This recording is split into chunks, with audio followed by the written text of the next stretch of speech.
Hi, welcome to simple things. ഇന്ന് നമ്മൾ ഉണ്ടാക്കാൻ പോകുന്നത് വഴുതനങ്ങ വെച്ചിട്ടൊരു ഐറ്റമാണ്. ഇത് പലരും ട്രൈ ചെയ്യുന്ന കണ്ടിട്ടുണ്ട്. അപ്പോൾ ഞാൻ ഇങ്ങനെ ഒന്ന് ട്രൈ ചെയ്ത് നോക്കിയിട്ടുണ്ട്. നിങ്ങൾക്ക് ഇഷ്ടമാവുകയാണെങ്കിൽ ലൈക്ക് ചെയ്യുക, സബ്സ്ക്രൈബ് ചെയ്യുക, കമൻറ്റ് ചെയ്യുക. അപ്പോൾ തുടങ്ങിയാലോ.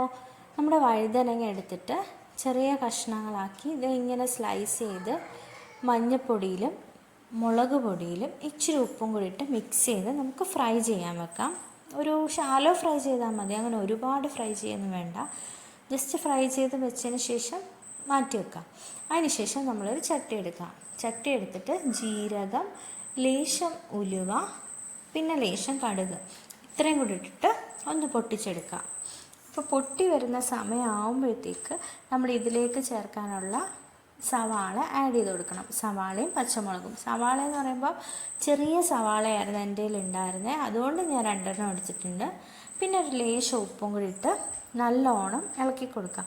അപ്പം വാടി വരുന്നവരെ നമുക്ക് വെയിറ്റ് ചെയ്യാം. ഓൾറെഡി ഞാൻ വഴുതനങ്ങയ്ക്കകത്ത് ഉപ്പും മഞ്ഞൾപ്പൊടിയും മുളക് പൊടിയും കൂടി ഇട്ട് മിക്സ് ചെയ്തിട്ടാണ് ഫ്രൈ ചെയ്തത്. അപ്പോൾ ഉപ്പിടുമ്പോൾ വളരെ സൂക്ഷിക്കണം.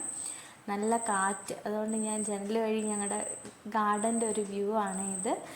അപ്പം അതിന് ശേഷം നമ്മൾ വാടി വന്ന ഉള്ളിയിലേക്ക് ലേശം മഞ്ഞൾപ്പൊടി ആഡ് ചെയ്യണം, ഒരു ലേശം മുളക് പൊടി, പിന്നെ ഇതിലേക്ക് ഒരു ലേശം കായവും കൂടെ ആഡ് ചെയ്യണേ. എന്നിട്ട് ഒന്നുമില്ല, ജസ്റ്റ് ഒന്ന് വാട്ടിയെടുക്കുക. വാട്ടിയെടുത്തതിന് ശേഷം നമ്മൾ ഓൾറെഡി ഒരു ബൗളിൻ്റെ അകത്ത് കട്ട തൈര് എടുത്ത് വെച്ചിട്ടുണ്ട്. ഈ വാടി വന്ന ഐറ്റം അതിലേക്ക് ആഡ് ചെയ്ത് കൊടുക്കുക. അപ്പോൾ ഈ വാടിയ ഐറ്റത്തിലേക്ക് നമ്മുടെ വഴുതനങ്ങ ഇട്ട് ജസ്റ്റ് ഒന്ന് മിക്സ് ചെയ്യുക. ഒരുപാടൊന്ന് ഇളക്കി കൊടുക്കേണ്ട, ഇത് ഉടഞ്ഞ് ഓൾറെഡി ഫ്രൈ ആയിരിക്കുമല്ലേ. അപ്പോൾ കട്ട തൈരിലേക്ക് നമ്മുടെ ഈ മിക്സ് ഇതിലേക്ക് ഇട്ട് കൊടുക്കുക. അതിന് ശേഷം ജസ്റ്റ് ഒന്ന് ഇളക്കി ലേശം കരിയാപ്പിലയും കൂടി ഇട്ടിട്ട് അപ്പം തന്നെ ഒന്ന് അടച്ചു വെക്കണം. പിന്നെ നമ്മൾ സെർവ് ചെയ്യുന്ന സമയമാകുമ്പോൾ എടുത്ത് ഒന്ന് ഇളക്കി യൂസ് ചെയ്താൽ മതി. ഇപ്പം അധികം ഇളക്കാൻ പോകണ്ട, കരിയാപ്പിലയും കൂടി ഇട്ട് ഒന്ന് അടച്ചു വെക്കുക. പിന്നെ സേവ് ചെയ്യുന്ന സമയത്തെടുത്ത് ഒന്ന് ഇളക്കി, അപ്പോൾ അതിൻ്റെ കളറങ്ങ് മാറും. അതായത് ഈ മുളക് പൊടിയിലൊക്കെ കിടന്നിട്ട് ഈ വഴുതനങ്ങയൊക്കെ ജസ്റ്റ് മൂത്ത് വന്നപ്പോഴുള്ള ഇതുണ്ടോ, ഇളക്കുമ്പോൾ തന്നെ മനസ്സിലാവും. ആ തൈരിൻ്റെ കളറ് മാറിയിട്ട് വേറൊരു കളറിലേക്ക് വരും. നമ്മൾ ഈ വാട്ടിയതിൻ്റെയും മസാലേൻ്റെ എല്ലാം കൂടെ മിക്സ് ഇതിലേക്ക് ഇറങ്ങി വരുമ്പം അടിപൊളി ടേസ്റ്റാണ്. എനിക്ക് വളരെ ഇഷ്ടപ്പെട്ടിട്ടുണ്ട്.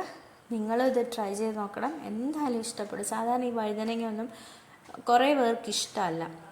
അപ്പോൾ ഇങ്ങനൊന്ന് ചെയ്ത് നോക്കുക, എല്ലാവർക്കും ഇഷ്ടപ്പെടും. അടിപൊളിയാണ്, നമുക്ക് ചോറിൻ്റെ കൂടെ കഴിക്കാൻ ബെസ്റ്റാണ്. ചെറിയ കുട്ടികൾക്കും ഇഷ്ടപ്പെടും. അപ്പോൾ എന്തായാലും ട്രൈ ചെയ്ത് നോക്കണം. ഇനിയൊരു റെസിപ്പി ആയിട്ട് ഞാൻ വീണ്ടും വരുന്നതായിരിക്കും. അപ്പോൾ എല്ലാവരും സബ്സ്ക്രൈബ് ചെയ്യണം, ലൈക്ക് ചെയ്യണം, കമൻറ്റ് ചെയ്യണം. Okay, by.